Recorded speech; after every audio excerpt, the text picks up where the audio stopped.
Sean bienvenidos, buenas noches nuevamente, ahora sí ya me escuchan. Para nosotros, desde la Facultad de Música, es un gran placer recibirlos, pero sobre todo recibirlos en torno a la razón de ser de lo que estamos planeándonos desde la academia, que no es otra cosa que seguir el camino y el rumbo que tantas personas ya habían soñado y creado antes de nosotros. De alguna manera en nuestro país, siempre y en cada periodo, quien llegue en cada periodo siente que se va a inventar el mundo. Y hay un desconocimiento profundo de todos los procesos y logros que se han llevado a cabo durante muchos años. Y lamentablemente en Cali nosotros tenemos una memoria de muy corto plazo, sobre todo a nivel cultural y artístico. Esta sala, así como para contarles un poco, en esta sala solía venir el maestro Antonio María Valencia. Esta sala era todo de vidrio, y solía venir el maestro Antonio María Valencia y le decía a sus estudiantes,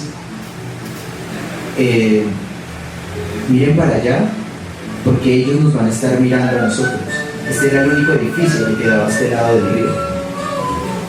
Ahora dense el gusto de mirar para allá, porque somos los únicos que podemos mirar a Cali de este lado. Y a partir de eso ellos nos tienen que mirar. Entonces es muy interesante, porque este espacio, que se llama conservatorio, tiene un deber vital, y es de hacer un reconocimiento a todo lo que ha vivido la ciudad y nuestra historia, pero también tiene una responsabilidad gigante frente a lo que viene, lo que pasa, y no hay mejor manera de avanzar que sabiendo de dónde venimos.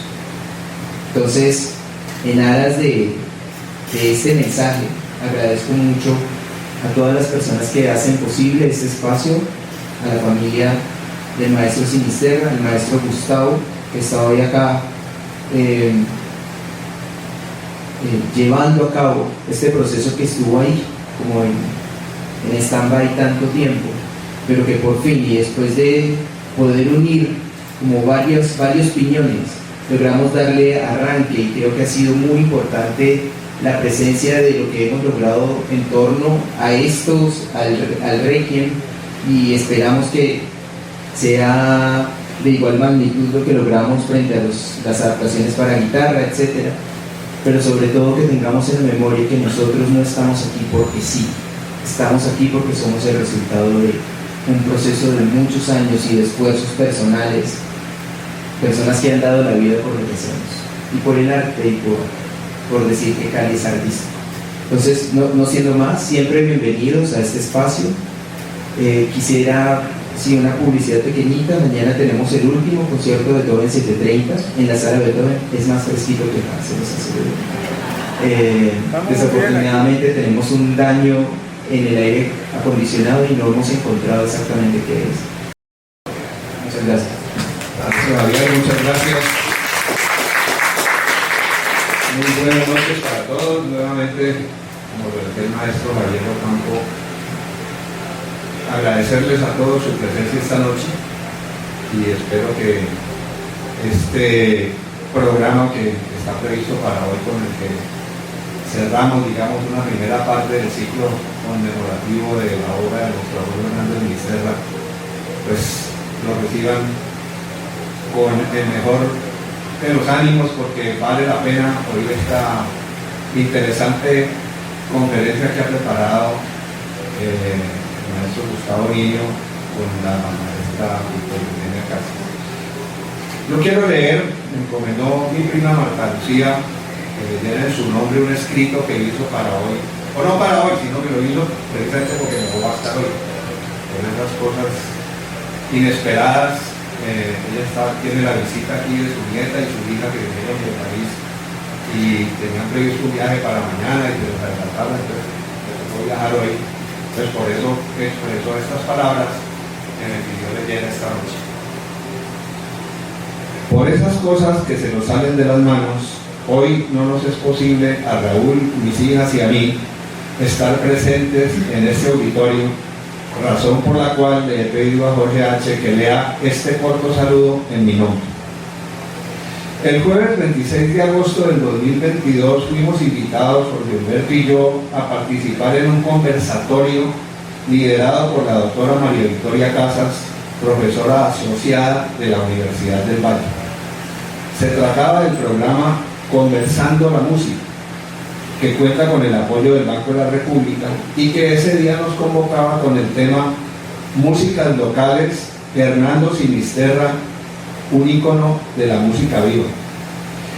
Esa reunión tuvo la afortunada presencia del maestro Gustavo Niño y enfatizo afortunada presencia para nosotros, los herederos de Hernando Sinisterra, ese gran señor y maravilloso músico, compositor, director de orquesta y pianista, porque ese día se gestó el inicio de un interesante y muy gratificante camino hacia el redescubrimiento del tesoro musical que este maestro, nuestro abuelo, nos había dejado. No a sus descendientes, sino a todos los colombianos que saben apreciar la música o el arte en general. Aprovechando la conmemoración de los 130 años de su nacimiento, el 25 de marzo del 2023, por iniciativa de Juan Armando Sinisterra, los nietos habíamos pensado realizar un concierto de evocación, pero a nivel familiar, algo sencillo, algo casero, si se me permite la expresión. No obstante, a raíz del conversatorio que cité al comienzo y de la complicidad de Gustavo y María Victoria, este proyecto familiar se fue convirtiendo en un serio trabajo de investigación que contó con el apoyo del Conservatorio Antonio María Valencia y de su decano de Bellas Artes, el maestro Javier Ocampo. Con esa visión y responsabilidad para conservar la historia musical de nuestra región y de mantener viva la música de nuestros compositores. Hoy, en esta sala, se concluye el primer ciclo de trabajo sobre el legado de Hernando Sinisterra, con la presentación de 7 de sus obras a cargo de estudiantes de guitarra del conservatorio, obras originalmente escritas para piano y transcritas para guitarra por el maestro Gustavo Niño, con gran respeto, calidad y delicadeza, tal como lo describe con acierto el maestro Edwin Guevara Gutiérrez, también excelso guitarrista, compositor, arreglista y director, en el prólogo del libro Hernando Sinisterra Gómez y la música de su época, que hoy con orgullo ponemos en manos de las futuras generaciones de músicos e investigadores musicales para que la obra y memoria de Hernando Sinisterra perduren y se proyecten en el tiempo. Hago una mención especial para Ángela María Escobar Velasco, bisnieta del compositor, quien realizó el hermoso diseño de la carátula, la cual logra por sí misma transmitir el objetivo de Gustavo Niño, su autor, llevar del piano a la guitarra 10 obras de Hernando Sinisterra. Muchas gracias, Angelita, por tu tiempo, tu paciencia, tu creatividad y tu asesoría en cada momento del proceso. A don José Noé Castro, gerente de Arte Libro Editores, que con su notable experiencia y conocimiento recibió este proyecto de libro con la calidez del padre que acoge un nuevo hijo y lo orienta y aconseja con tal sabiduría, llevándolo de la mano hasta que está listo para volar. Qué grato haber trabajado con usted y poder recibir sus acertadas y oportunas sugerencias. Nuestra inmensa gratitud también para la Corporación para el Desarrollo Social y Cultural del Valle del Cauca, Corpovalle, en cabeza de su director, el doctor Adrián Zamora. Para Propal, por la gestión de la doctora Orleana Ruiz Herrera, especialista en nuevos mercados. Para Editania Garcés y Bernardo Mejía, siempre tan cercanos y dispuestos a acompañar este difícil camino de gestión cultural. A Gustavo y a María Victoria, mi abrazo desde el alma. Ustedes saben bien lo que significa para mí no poder estar hoy en este recinto y el profundo agradecimiento y respeto que guardo en mi corazón por su valioso acompañamiento en todo este proceso que es apenas el abrebocas de un trabajo que nos compromete cada día más. Al Conservatorio Antonio María Valencia, a Corpovalle, a Propal, Bernardo y Deilania, a Angelita y Don Noé, por supuesto, a Gustavo y María Victoria, les haremos entrega esta noche como reconocimiento a su respaldo, porque sin su apoyo no hubiese sido posible. Marta Lucía Roldán Sinisterra.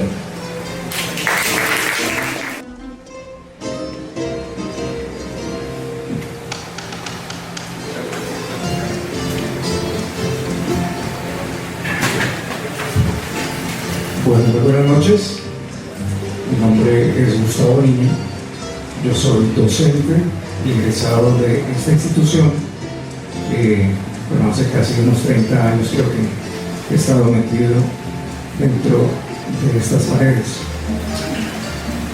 Esta conferencia, concierto, entonces cumple como una de las actividades en la conmemoración de los 130 años del natalicio del maestro Hernando Sinisterra Gómez. Vamos a ver una cantidad de fotografías que es hacer un viaje en el tiempo que tal vez algunos lo han vivido por las edades que tienen, pero otros no la tenemos nunca.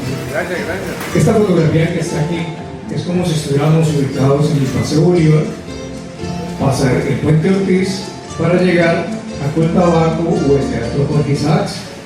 Pero ustedes me pueden decir, ¿pero dónde están? Yo no los veo, ¿no? Lo que pasa es que es una fotografía más o menos del año 1900-1905, en donde pues vemos de que este puente era pues más que todo para transitar gente a pie o que pasaban carrozas, ¿no? Esta casona que está aquí pues ya no existe porque luego se construyó lo que sería el Hotel Alférez Real, que pues por fotografías y videos que he visto pues era una belleza arquitectónica de la ciudad, ¿no? Y que por el famoso progreso de la misma ciudad lo tumbaron porque iban a hacer un edificio moderno, pero pues quedó ese horrible hueco que se encuentra actualmente. Aquí detrás de este caballero era una casa de un español de apellido Bosch, que luego la adquiere Cuentabaco y es donde pues digamos se construye esa edificación que todavía existe. Esta parte de aquí sí es bastante relevante, porque es donde actualmente se encuentra el Teatro Jorge Isaacs, pero antes de él hubo un teatro que se llamó Teatro Salón Moderno, que fue bastante significativo para la ciudad y en nuestro caso para esta conferencia, porque fue donde se estrenó la película María, en donde el maestro Sinisterra Gómez fue actor y productor de la misma película. Como producto entonces de esta conmemoración fue mi propuesta de llevar a cabo una selección de obras para piano del maestro y adaptarlas a la guitarra. Entonces esta es la bella carátula que hizo Ángela, muchas gracias, muy bien la presentación. Cuando uno realiza entonces un proyecto es porque tiene diferentes objetivos, puede haber un objetivo general y unos específicos, como siempre, ¿no? Entonces el aporte que yo pretendo hacer con esta publicación, bueno, aquí voy a hacer una redundancia, es aportar al repertorio de la guitarra en Colombia de música escrita en el país en la primera mitad del siglo XX, ya que realmente se adolece como de ese repertorio. En el siglo XIX, más o menos entre los años 1830 y 1850, gracias a las publicaciones en los periódicos santaferinos como El Neogranadino, que publicaban música al final, pues sobrevivieron una cantidad de obras para guitarra, más o menos como unas 15. Digo afortunadamente porque quizás eso se pudo haber perdido y de seguro que se perdió mucha música de esa manera, ¿no? Eso tiene muchas probabilidades. Puede ser porque la guitarra, digamos, no se incluyó como un instrumento realmente profesional a la hora de ser, digamos, establecido dentro de una institución musical, por ejemplo, ¿no? Sin embargo, si hay algunas referencias, por ejemplo, este nombre es muy reconocido entre nosotros, Pedro Morales Pino, que tocaba muy bien la guitarra, pero pues no dejó un repertorio original. Sin embargo, sé de unos arreglos que él hizo y que se publicaron creo en Guatemala más o menos a finales del siglo XIX. Está Santos Cifuentes, compositor de Bogotá, que escribió un tema con variaciones que de todas formas refleja la influencia aún de la música europea y sobre todo romanticismo. Guillermo Uribe Holguín, que es uno de los representantes de la música, llamémosle académica por ahora, y que escribió dos importantes obras para la guitarra en un lenguaje bastante interesante porque, digamos, para el contexto sonoro de la época, pues digamos, estaba muy avanzado para de pronto lo que se estaba acostumbrado a escuchar y a tocar aquí. José Masilí, que es un compositor de la costa atlántica, y Adolfo Mejía. Otro objetivo es que si no existe ese repertorio, entonces hay que adaptarlo. Ahora, si la música del maestro Hernando Sinisterra Gómez es poco conocida, es obvio porque poco se toca, ¿cierto? Sin embargo, no hay que esperar a que en el formato original en que se escribió se tenga que tocar, sino que se pueden buscar otras formas. Es más, el mismo maestro era un arreglista y un compositor para los diferentes grupos que tuvo en su época. Esto también, digamos, a la hora de hacer estas adaptaciones,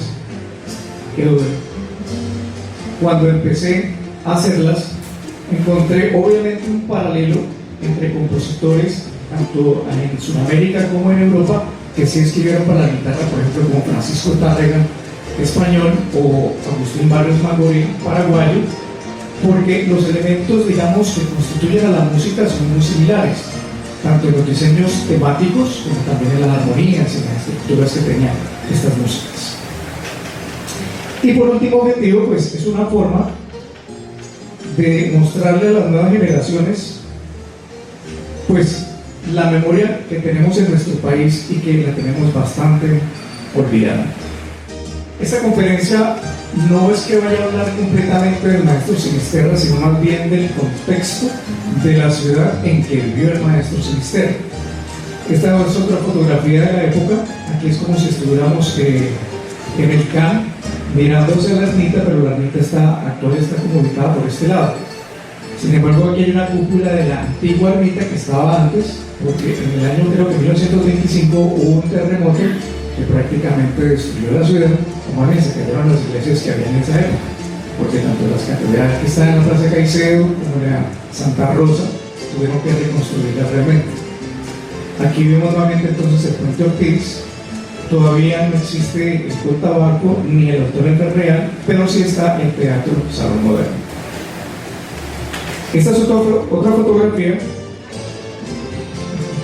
una oportunidad. Es mirando como si estuviéramos en el edificio Cotabaco, y esta es la Manzana T.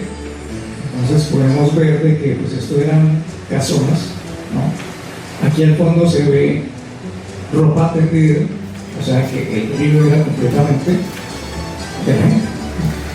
Las personas salían a lavar, o en fin de semana se convertía donde se hacían pues encuentros familiares, ¿no? ¿Sí? Este puente es mucho más anterior al que vimos antes porque se ve más estrecho. El puente Ortiz creo que tuvo como 4 restauraciones en total, ¿no? Traigo este cuadro para ver, digamos, los números de por qué la ciudad, o no por qué, sino más bien, o sea, estos números nos demuestran qué pasó en la ciudad en las primeras 4 décadas. Entonces, en el censo que se hizo en 1912, arrojó este número 27.747 personas, y vemos que más o menos cada 10 años la población se duplicó. Eso significó también como un desbordamiento en la misma estructura de la ciudad, porque pues tanta gente en tan poco espacio, entonces cómo se ubicaba, ¿no? Entonces, aquí la maestra María Victoria nos puede dar referencias de por qué sucedió ese hecho histórico. Hay una situación bien importante que tenemos que tener en cuenta, y es que uno aparentemente ve que se duplica la población, pero si nos centramos particularmente entre el 38 y el 51, vemos una población de 101.000 habitantes y luego 284.000, es decir, casi 3 veces la población. Y eso responde directamente a un fenómeno que ocurre en todo el país, y es el proceso de la industrialización. Y en ese proceso de industrialización van llegando una gran cantidad de personas del espacio rural al espacio urbano, cambiando la configuración de la población en la ciudad. Aquí es clave tener en cuenta varios elementos. Entre ese 30 y ese 50, la manera de concebir la música dentro de la ciudad también está, digamos que muy bien identificada entre las personas de una élite cultural y una élite social que expresaban unos ciertos gustos hacia determinadas músicas, y otro resto de población, digamos que mayoritaria, que expresaba gustos distintos y sobre todo marcados por otro fenómeno que también se da en este periodo.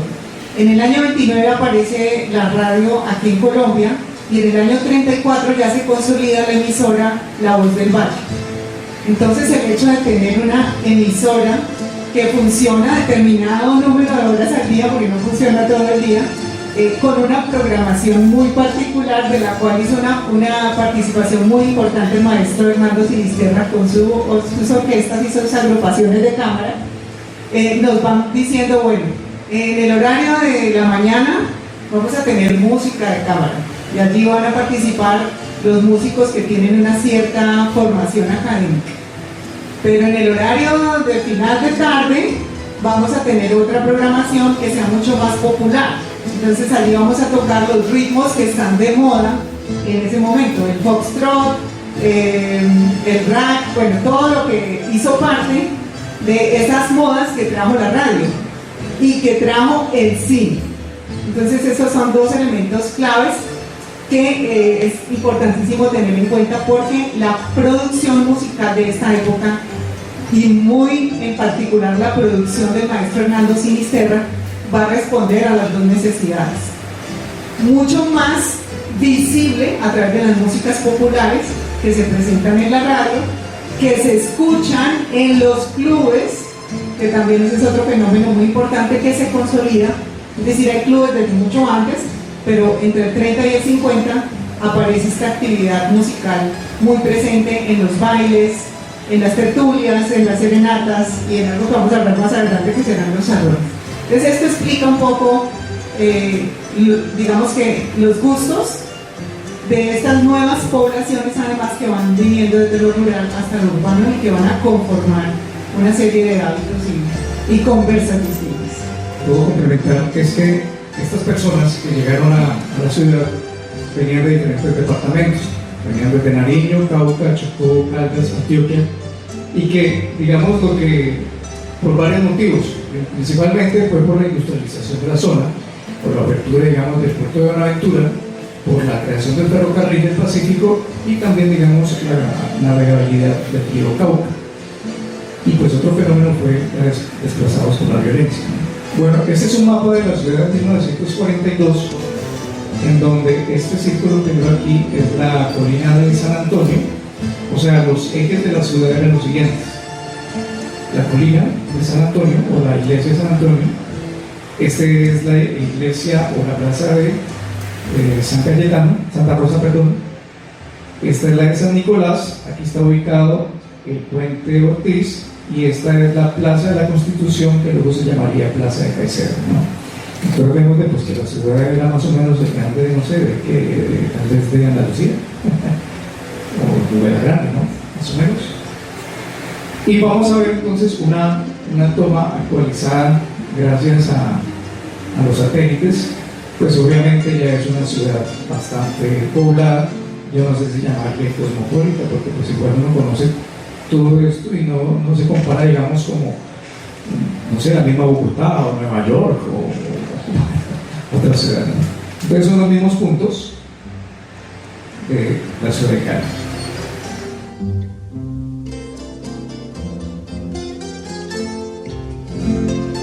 Toda esa influencia que existía de las músicas que llegaron a través de las grabaciones, sobre todo norteamericanas, pero también, digamos, con lo que la música europea clásica, a través de las partituras, pero que todo se conjugaba también con las músicas que ya se fueron dando en el país, o sea, es decir, las músicas andinas, ya sea bambuco, ya sea pasillos, ya sean torbellinos, ¿no? Ese tipo de música que, digamos, se gesta desde el siglo XIX y que se le denomina como música de salón o música doméstica, me pareció interesante este escrito de Jean Duque, que es una importante investigadora de Colombia, y lo que habla sobre ella y sobre todo la mujer, digamos, con la relación con el piano. Entonces, la música de salón y los aires nacionales en la Colombia del siglo XIX. Su principal característica de las piezas musicales es haber sido escritas con fines de entretenimiento social para presentar en espacios caseros destinados al recibo de visitas y celebraciones. si bien algunas de las piezas se escucharon en audiciones públicas. La estilización de las formas originales es mínima. El repertorio está hecho a la medida del intérprete aficionado, sin mayores visos de virtuosismo.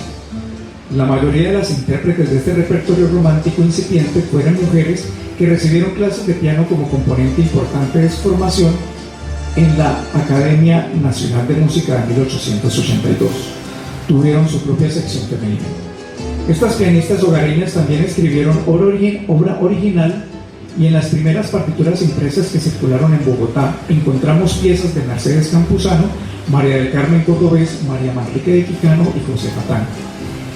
Estas piezas son breves, de intenciones descriptivas que se aprecian en los títulos.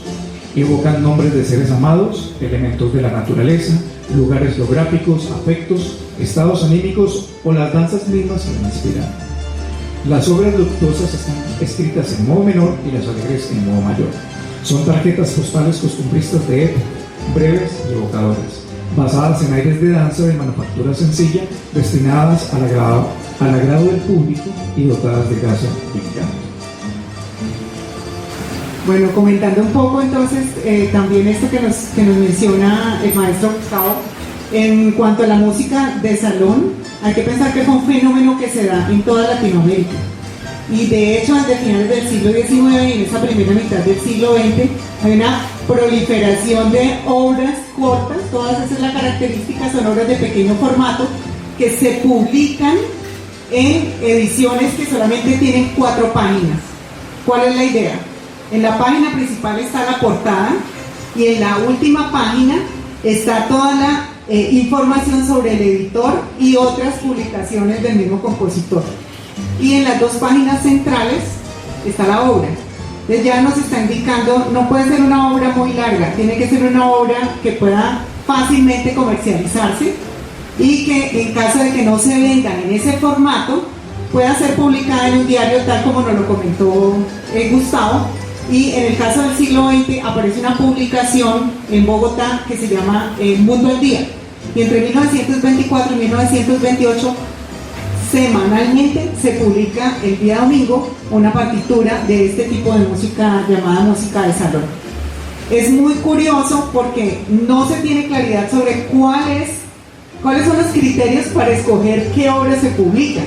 Y uno puede llegar un poco a la conclusión de que es más bien la cercanía que puede tener el músico con quien publica en el diario. De aquí de Cali solamente hay publicaciones de Jerónimo Velasco y de Carolina Soto de Junca, que creo que algunos de ustedes la alcanzaron a conocer, que es una de las pianistas pues, de mitad del siglo XX. Y además de eso, entonces encontramos distintos tipos de títulos de esa música de salón. Y aquí quiero mencionar que si nosotros bien podemos decir en Europa hay estas características con esta música de pequeño formato, en Latinoamérica también. Y es que de alguna manera refleja lo que era la sociedad de la época. ¿Qué se tocaba o qué se compraba en esas partituras? Por un lado las músicas europeas que nos menciona Gustavo, pero por otro lado las músicas norteamericanas de baile que estaban de moda y que llegaban de alguna manera con el cine. Entonces las piezas de música, la gente compraba la partitura para poder interpretarla en la casa, porque aunque no suene muy familiar, era más fácil tener el instrumento musical que tener la vitrola o que tener el reproductor de sonido de la época. O sea, ahí hay 2 repertorios, norteamericano, europeo, músicas latinoamericanas, particularmente de México y de Argentina, y finalmente músicas colombianas. Y esas músicas colombianas también obedecen al imaginario del país que nosotros teníamos en Colombia en los primeros 50 años. Entre esos imaginarios era que lo central era lo más importante, y lo central está en las músicas andinas colombianas. Grabaciones de música del Pacífico no vamos a tener sino hasta los años 50 con Petronio Álvarez justamente, ¿sí? Y de las músicas de las costas pues empezamos nosotros a familiarizarnos con ellas no tanto por las emisoras, porque acá no llegaban fuentes, no era lo que nos llegaba, sino ya directamente con las eventos que se realizaban en los clubes que mencionábamos ahora. Entonces ya ahí empieza a popularizarse, pero eso es ya mitad de siglo, todas estas músicas del Caribe. Pero de ahí hacia atrás entonces son las músicas andinas colombianas. Entonces tenemos como esos 4 formatos dentro de la música de salón. Y Gustavo mencionaba algo muy importante, la música de salón pensada como una música doméstica en la que las mujeres tienen una alta participación, con un objetivo muy bien definido: no convertirse necesariamente en músicos profesionales. Si de allí salía una pianista, pues, ¿no? Pero sí era muy importante porque era uno de los capitales culturales que podía tener la mujer, fuera de élite o no. ¿Qué se pensaba en la primera mitad del siglo XX hacia el oficio de una mujer? Pues nace, crece y se casa, más o menos. Y si no se casa, se va para el convento, ¿sí? Si se casa, muy bien, porque toca y puede recrear en la familia eso que ella toca. Si no se casa y se va para el convento, pues magnífico, porque tiene un plus dentro del convento. No será una monja de velo blanco, sino que será una monja de velo negro y puede aspirar a rangos jerárquicos dentro del convento. Entonces, tocar un instrumento musical era lo máximo, era fundamental, ¿sí? Y esa connotación quizá nosotros no la percibimos o no la tenemos en cuenta, de la importancia de la música dentro de ese acontecer cotidiano de la primera mitad del siglo XX. Yo diría que nosotros tenemos un privilegio muy grande de poder ver las obras que obedecen a ese formato de salón del maestro Hernando Sinisterra, que además se relaciona con en dónde se hace, ¿no? ¿Dónde están los salones? En las haciendas. ¿Dónde está la hacienda de los limones? ¿Sí? O sea, directamente, es un ejercicio que está dentro de esos espacios y que es fundamental, pues, reconocer. Me extendería demasiado, así que... Muchas gracias. Bien, vamos a escuchar entonces 2 ejemplos de música originalmente escrita para la guitarra en este tipo de música. Entonces, en Venezuela se encuentra 4 valses escritos por este compositor llamado Eloy Galaviz.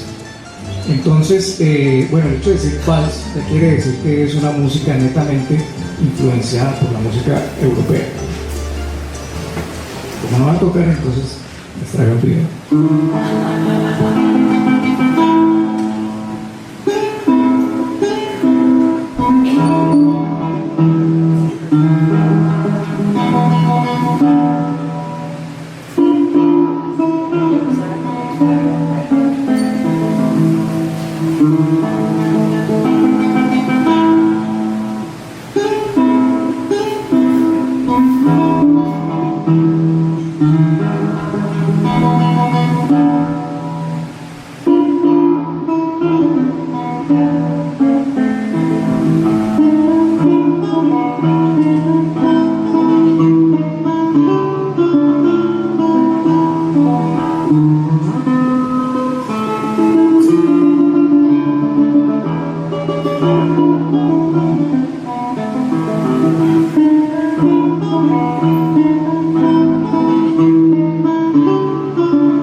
Bien, en Chile, tanto en Argentina como en Chile, digamos, sí se tuvo la fortuna de que muchos estudiantes, inclusive del mismo Francisco Tárrega, se ubicaron en estos 2 países.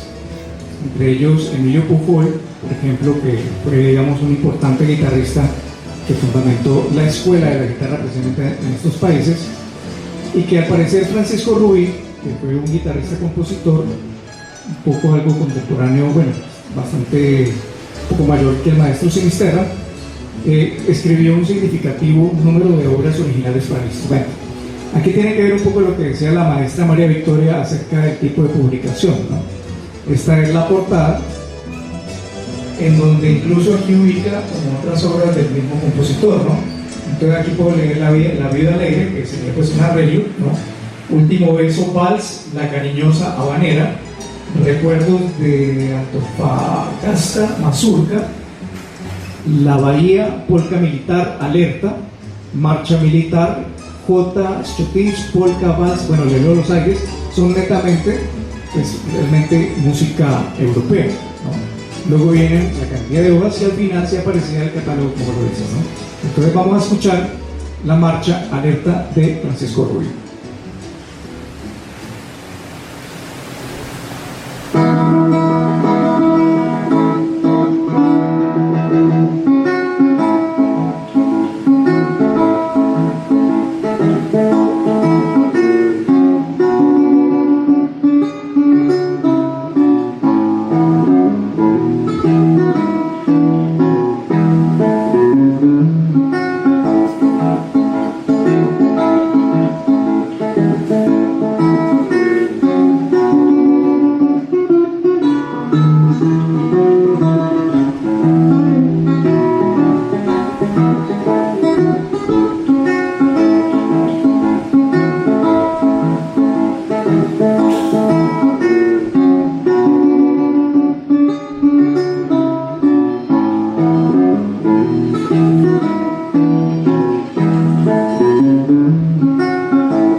Para hablar un poco, digamos, de cómo, qué aspectos tuve a la hora de hacer las adaptaciones, lo que es, digamos, un poco más, tal vez es más práctico pasar una partitura de guitarra al piano que del piano a la guitarra, ¿no? Puesto pues que el piano, digamos, tiene ciertas, en cierto modo, más facilidades o le ofrece al intérprete más posibilidades que la misma guitarra.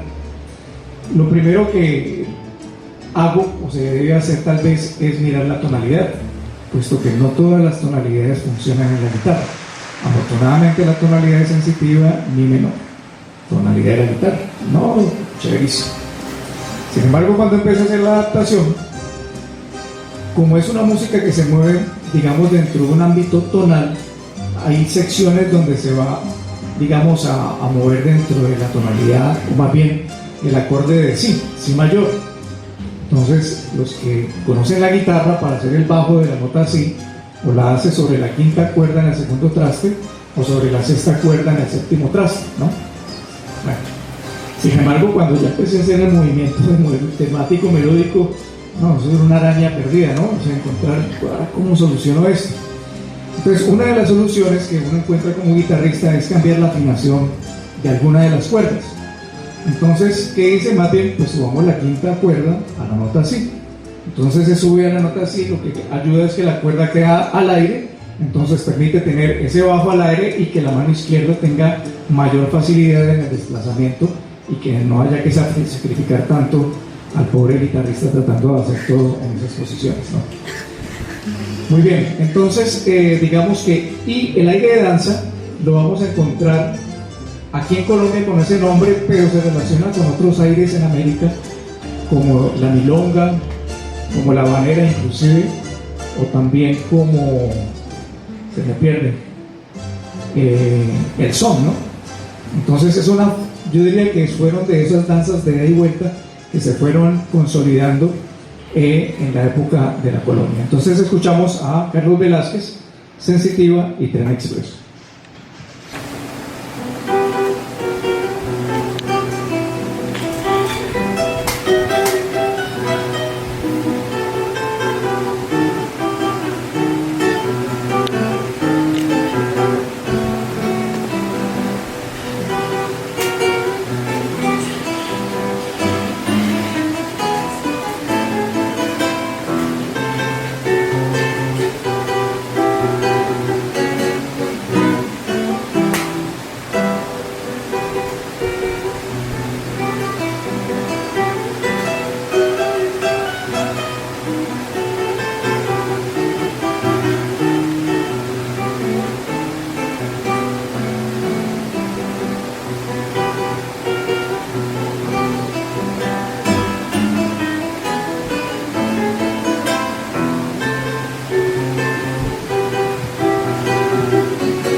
A Andrés Barrios, que es un chico que actualmente termina su cuarto semestre preparatorio.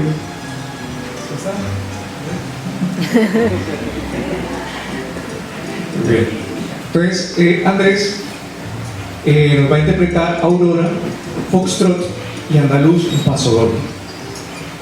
Para comentar un poco acerca de estas partituras, me parece importante de que cuando ya entro digamos, en contacto directo tanto con Marta Lucía como con Jorge, entonces ellos me entregaron al comienzo unas partituras ya transcritas.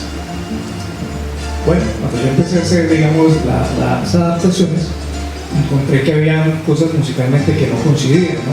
Armonías, partes melódicas que no me funcionaban o compases que no coincidían, ¿no?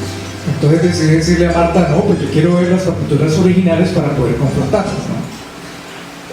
Es algo importante y que yo le recalco a mis estudiantes, es de tratar de ir siempre a la fuente directa y no a través de los intermediarios, sino trate de conseguir la grabación, posiblemente la primera, la partitura que la escribió, y si el compositor está vivo, pues vaya, llámelo y pregúntele, ¿no?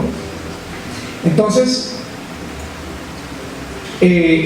Aurora en su portada inclusive tenía otro nombre, era Sweet Caporal, que era parecer una marca de cigarrillos de la época y que posiblemente a través de la información que se encuentra en los escritos de la partitura, tal vez iba a ser la música representativa de ese cigarrillo aquí en Cali o en Colombia, pero que realmente luego se la cambió y le puso como Aurora.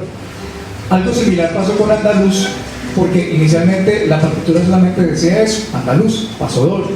Entonces, pues el hecho de ser andaluz, pues no, pues una pieza simplemente influenciada por la música española, ¿no? pero menos mal tenía muchos errores, entonces igual no, yo quiero ver la partitura original.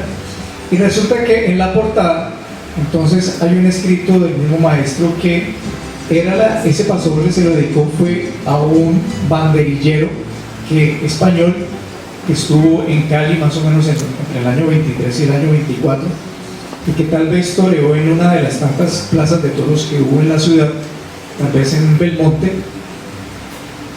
Y también me arrojaba otro dato que desafortunadamente no está en todas las partituras, que es la fecha de composición, porque pues eso ayuda a hacer la catalogación realmente de la música, del maestro, ¿no? Y que me puse entonces a buscar al famoso parero, el torero que está anunciado, pero sin embargo cuando encontré en internet no me coincidían las fechas, porque este mismo nombre que aparece ahí, resulta que el torero murió en el año 2000. Yo, pero uy, no, o sea, que fuera pues eterno, ¿no? Seguí buscando y resulta que realmente era sobrino de Manuel Álvarez Andaluz, que toreó en Cali por esa época, y que el maestro Sinisterra Gómez le dedicó esa partitura a ese banderillero. Entonces escuchemos a Andrés Barrios interpretando Aurora y Andaluz.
Cuando uno empieza a, digamos, a buscar los recursos para encontrar, digamos, los objetivos, en el libro que se hizo en homenaje al maestro Sinisterra por medio de FUNMúsica, en una de sus páginas se encuentra esta entrevista que, a pesar de que no dice ni en qué periódico ni en qué año se hizo, él mismo en la misma entrevista lo va diciendo.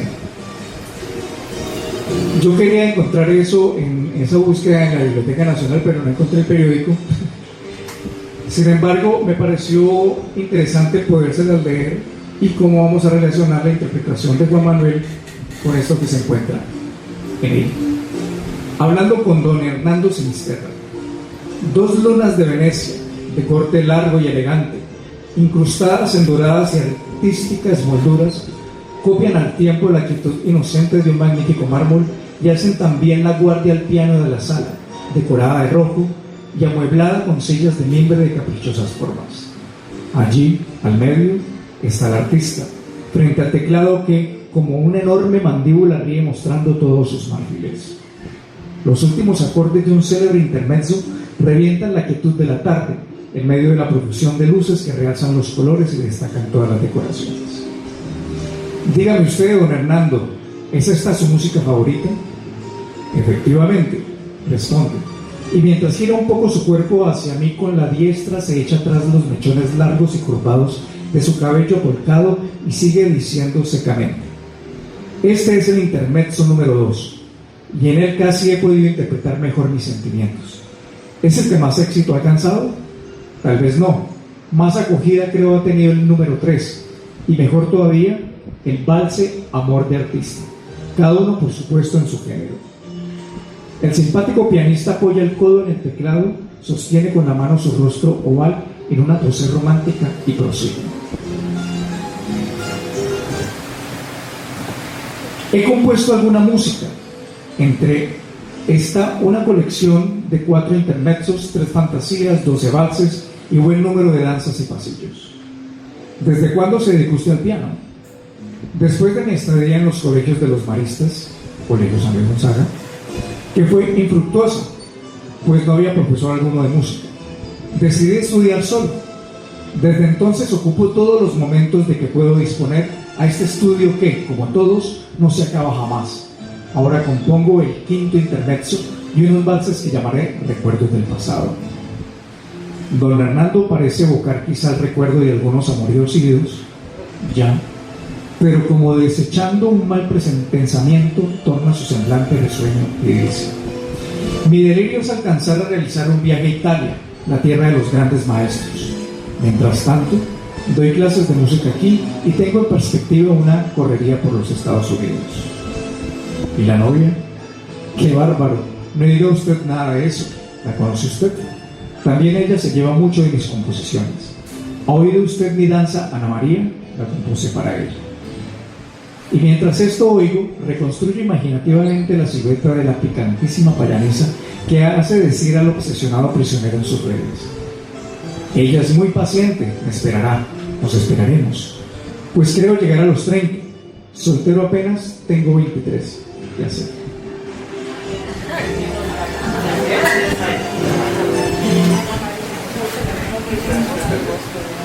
Entonces, vamos a escuchar la danza que le escribió entonces el maestro Sinisterra, aquella picaresca payanesa que habla él. Otro dato que nos da es la fecha posible en que se hizo la entrevista, ¿no? Porque se dice que tenía 23, entonces posiblemente fue en el año 1926, ¿no?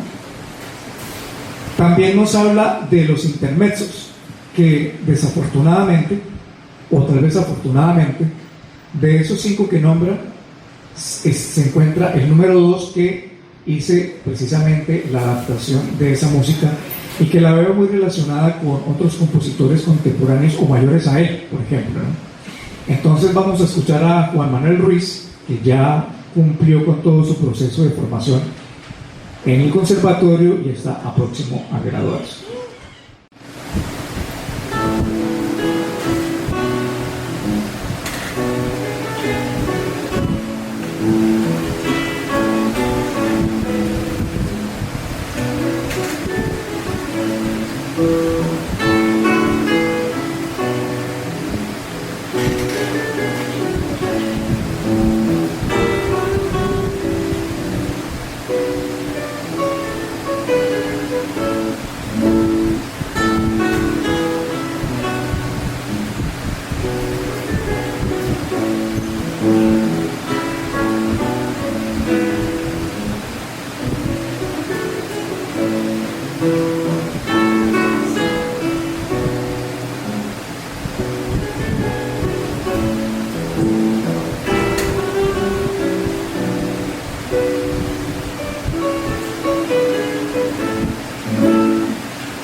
río escépticamente del plazo, pero teniendo en cuenta lo que yo haría en caso análogo, le digo, buen plazo, llegará usted a tiempo, don Hernando. Y casi me provocó agregarle, no se precipite, a los 30, a los 40, a los 50, la época se presta, las mujeres son caprichosas. Pero viendo lo inmutable, quietísimo, cambié de tema. ¿Qué género de música se lleva a su predilección?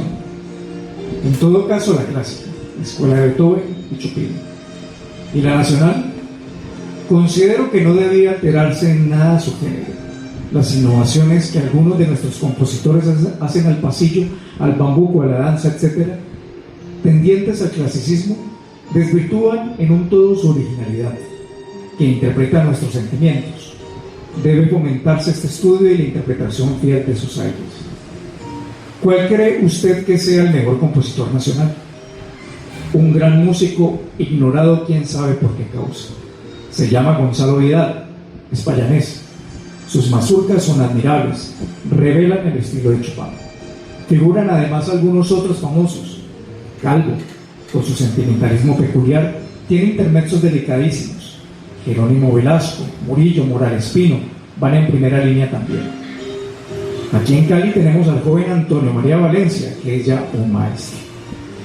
Alfonso Borrero Sinisterra está en el mismo caso de Vidal. Su modestia y su retraimiento lo mantienen ignorado. Solo las exigencias de un grupo de amigos que entraron a la sala en ese momento sacan de su procé a don Hernando, quien complaciente ejecutó enseguida algo suyo, sentidísimo, admirable, pulsando el teclado con sus manos de virtuoso. Vamos a escuchar entonces un bambuco de los pocos que escribió el maestro, que se llama Leticia. Lo que me pareció interesante de esta partitura es que es un bambuco escrito en 3/4 o en 3/4, que era la forma, digamos, como antigua en que se escribía esta música o este aire, ¿no? Y que al momento de hacerlo me ayudó a entender que sí, que funciona, ¿no? Entonces, y que cuando lo traté de acompañar en 6/8 no me cuadró.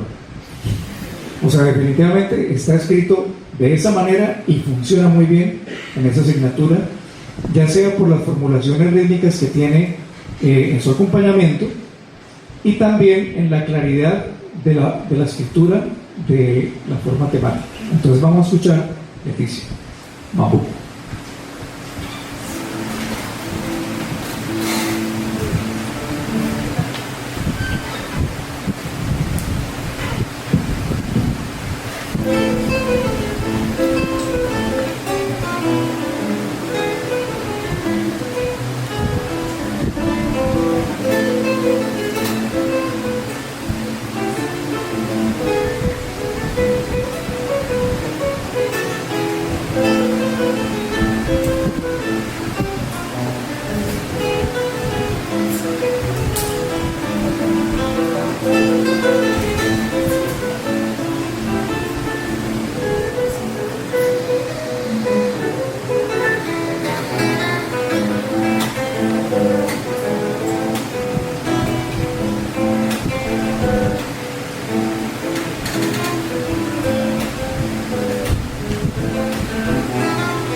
joven pianista de gran valía que se ha forjado una educación artística él mismo, luchando con quién sabe cuántas dificultades, no es posible dejar de lamentar el egoísmo y la indiferencia musulmana de las personas a quienes la naturaleza confió su cuidado y que, incapaces de comprender su elevadísima visión, inconscientemente acaso lo han hecho víctima de ese egoísmo y de esa indiferencia.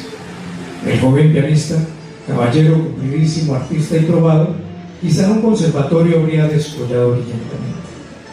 Prosiga el sentido autor de amor de artista. En la brega y en el estudio, luche solo, que el no lejano día su obra se alzará orgullosa por encima de todas las incomprensiones. Precisa no desmayar. En medio de los obstáculos del mundo, ha dicho Rodó, del abandono y de la adversidad, del desdén y la injusticia de los hombres, la evocación hondamente infundida se desenvuelve con esas profías indomables que recuerdan las significativas figuraciones en que la fantasía pagana expresó la tenacidad de un don o carácter que se identifica con la esencia de un ser. Para finalizar esta conferencia concierto, y agradezco a la participación de Carlos Velázquez, de Andrés Barrios y de Juan Manuel,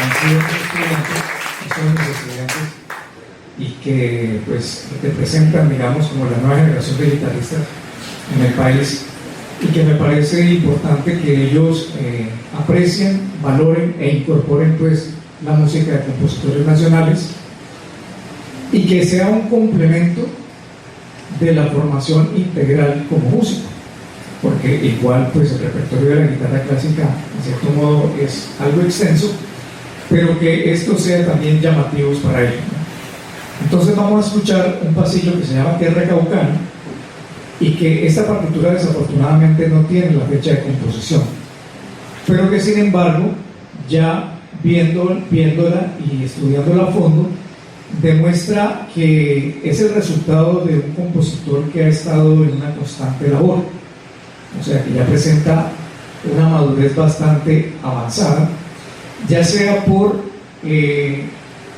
yo diría por las modulaciones armónicas que se encuentran dentro de la misma de la música, que son bastante ingeniosas y muy sorpresivas. Entonces, muchas gracias a ustedes por participar, por venir, escuchar, y espero de que me compren el libro también. Muchas gracias. Entonces, escuchamos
Bravo.